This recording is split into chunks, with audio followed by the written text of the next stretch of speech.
everybody, it's Ian the Off-Kilter Crafter. I hope you're having a great day today. It's time to work on clue 2 for Carnival, the puzzle mystery quilt from Cotton Cuts. It looks like it is going to be a fun clue for sure. This whole entire puzzle mystery quilt is really exciting and a lot of fun to see all the shapes that are happening with it. Every puzzle mystery quilt is pretty awesome, but I'm loving my colorway and how these colors are combining and working together and creating some really cool shapes. Again, I can't wait to see the final quilt, but when do I not say that on a video? I feel like pretty much say that every time I do a video. But anyways, let's stop chit-chatting and let's take a look at how to put together clue number 2 for Carnival. Okay, I have gathered everything together. I have my clue packet 2, of course. I have my instructions for the large, clue 2 for Carnival, and then I have my colorway guide that tells me which color I'm going to be using for which letter. Let's go ahead and open up our pack here and see what's all included in clue 2. All right, starting off, it looks like we have 2 small rectangles of fabric A. We have 10 small triangles of fabric A. We have 6 small triangles of fabric D. Look at that, this porcupine, or hedgehog, excuse me, hedgehog got perfectly centered in there. I love that. We have 6 small triangles of fabric C. And then we also have 10 small triangles of fabric B. I also have 20 small triangles of fabric E. I have 2 squares, large squares of fabric F. I have 2 large triangles of fabric A. I have 2 medium-sized. They're bigger than the ones we originally unpacked here. I'm going to say large rectangles. And then last but not least, we also have 2 large rectangles of fabric B. That's all that's going to be in this pack. I'm going to go ahead and put them on the table next to me, and then we'll start off with step number 1. Okay, we're going to go ahead and start off with putting together section 2A, and we'll be making 2 of section 2A. So we're only making 2 of this clue. So we're going to go ahead and get started with step number 1, and this one's actually broken down into point clues, if you will. So starting off with step number 1, it says for 1.1, we're going to join a small triangle of E to a small triangle of A. We're going to put these together and then we're going to press towards our E triangle. Then for 1.2, we're going to be joining a small triangle of C to a small triangle of A. We're going to be pressing towards our C triangle. For 1.3, we're going to be combining a small triangle of D to a small triangle of E, and we're going to be pressing towards our E fabric for that one. And then finally we have 1.4, which is a small triangle of C and a small triangle of E. We're going to be pressing towards our E fabric. I'm going to go ahead and sew all of these together and press them, and then I'll come back when we're ready to move on to step 2. Okay, I've completed all of step 1. Let's move on to step 2.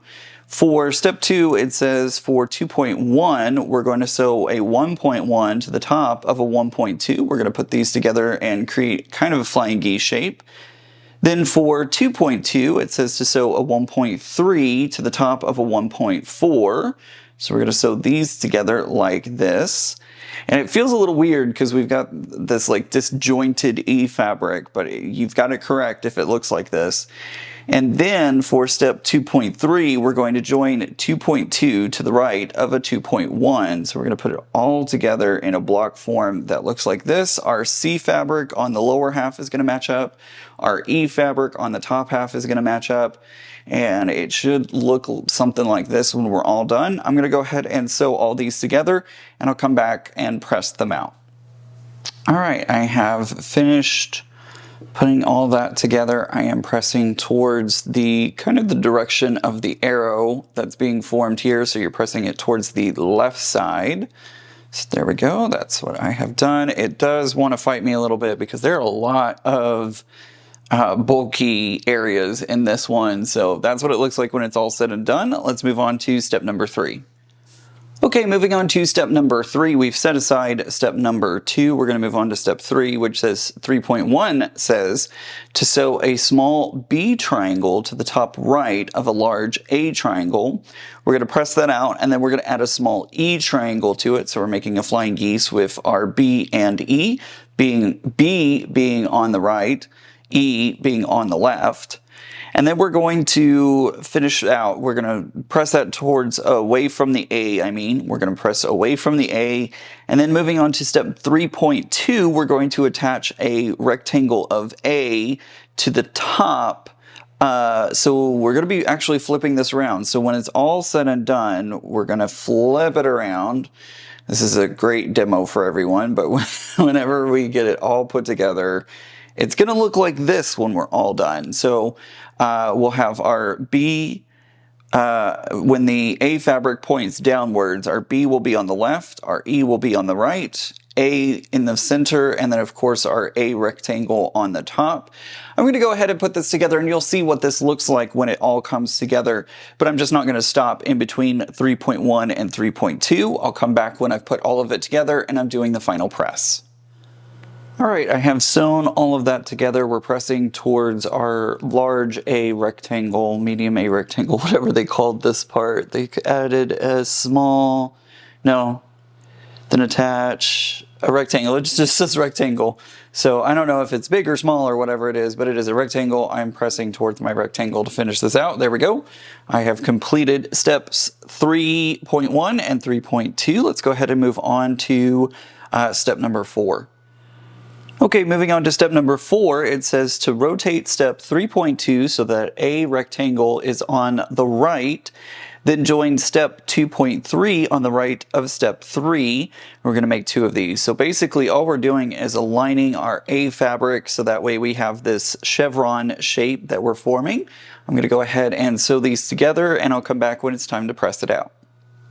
Okay, I've sewn those together, and now I'm pressing towards, kind of following the direction of my chevron towards the left side of my clue, so that the center strip here that kind of divides these two out, we're pressing towards the left. Hope that makes sense. All right, so there's our 2 pieces that look like this so far. Let's move on to step number 5. We're going to be setting these off to the side, it looks like.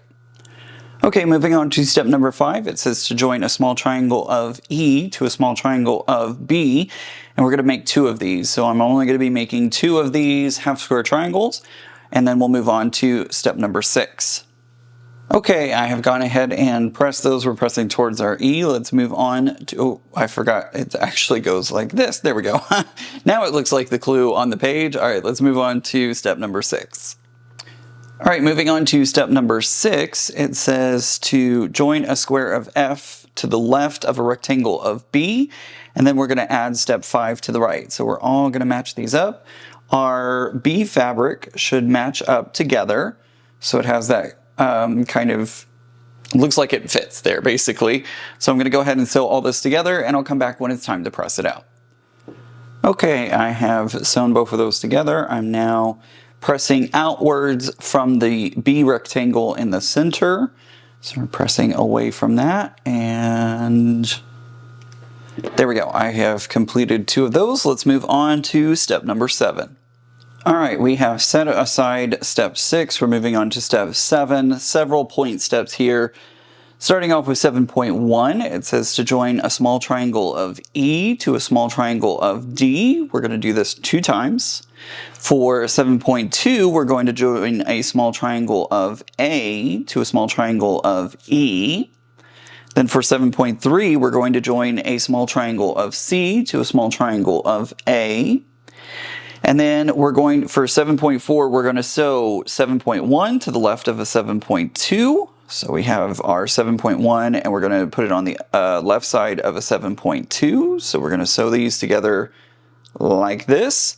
And then we're going to add a small rectangle of A to the right. And then we're going to sew a 7.3 to the right. So it should look, I know it's not all sewn together yet, but it should look something like this when you sew it all together, so that your E fabrics line up, your A fabrics line up. I'm going to go ahead and sew all this together, and I'm going to come back when it's time to press all of this out. I'm not going to stop in between each step, but I'll come back when I've created the shape that looks like this. Okay, I've finished sewing all those together. We're pressing away from the EA half square triangle. So anything that is not the AE, we're pressing away from it. So it's kind of easy to kind of walk out from that AE, and this really helps with the smaller iron on points like this, because it would be really hard to get a full-sized iron into these spots. So I love having my Cricut Easy Press Mini because I can fit into those areas quite nicely. Oh look, I've got a little almost mirror image of the little fox here running. How did the other one come out? Oh, it's all flowers. That's all right. So I just love how sometimes it frames those up. Anyways, moving along. So that completes all of step 7. Let's move on to step 8. All right, moving on to step 8, it says to join a 7.4 to the bottom of a step 4. So here's our step 4. We're going to join our 7.4 to the bottom of it. Again, our kind of chevron shape should continue. So our A fabric here continues on. Our E fabric here continues on. Our C fabric here continues on. That's how you know you've gotten it the right way around. And then we're going to add a step 6 to the top, and we're going to make 2 of these in total. So here we go again. Our E fabric will line up here, and then we have kind of almost touching B fabric as well. So it should look something like this when we're all said and done. I'm going to go ahead and sew both of these together, and I'll come back when it's time to press it out. Okay, I have finished putting all, I almost said I pressed everything. Not yet, almost there. I am now pressing everything towards our center section. So that chevron shape in the very center, that's the direction I'm trying to press it in. It is a lot of bulk. And so as you can see, it is kind of hard to get it to do what you want it to do sometimes. And you just gotta talk lovingly to it or manhandle it. Either way, it's completely up to you which one is gonna work for you. But anywho, so I have completed both of those, and I'm now of course pressing it out towards the center section, the center row. And I'm almost done with that. There we go. This is not the best pressing job in the world, but you know what? It doesn't matter. We're going for a finished quilt top, not a perfect quilt top. All right, so there we go. I have 2 clues that look like this. We're going to be labeling these as section 2A or clue 2A, or however you would like to label them. That's what we'll be creating, and it looks like this. Such fun shapes that are created in this. All right, I'm going to go ahead and label this. I'm going to set it off to the side. We're going to move on to step 2B, or I should say section 2B, not step 2B. All right, we're going to move on to section 2B, and it says we'll be making 2 of section 2B. And these instructions tell us how to make both of them at the same time. We're starting off with 1.1. It says to join a small triangle of B to a small triangle of E. We're going to be making 4 of these in total, so make 4 of those.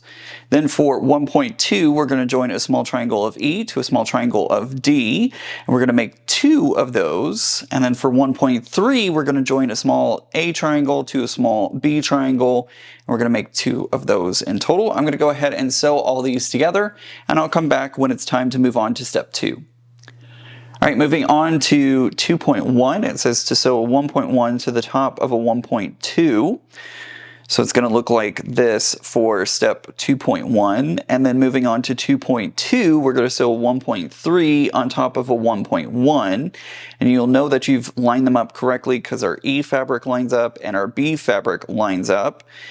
And then we're going to, for step 3, we're going to go ahead and put them all together. So it's going to form a square that looks like this with our B fabric and our E fabric going in. We have a connecting diagonal in both of those. So I'm going to go ahead and sew all this together. Whew, it seems like a lot, but I promise you it's not. I'm going to go ahead and sew all that together, and then I'll come back when I'm finished with step 3. All right, I have completed that. I'm now pressing towards the left side, so the side that does not contain our A triangle in it. I'm pressing to that side. There we go. So that is our section 2B. There we go. That's what it looks like. Wow. Okay, there we go. All right, there we go. We have completed our clue 2, and remember we have our section 2A and then our smaller section 2B. I'm going to go ahead and label them as such, and I'll put them away with the rest of my stuff for Carnival, and then we'll be doing our first, or not our first, but next month we'll be doing our clue 3 for Carnival.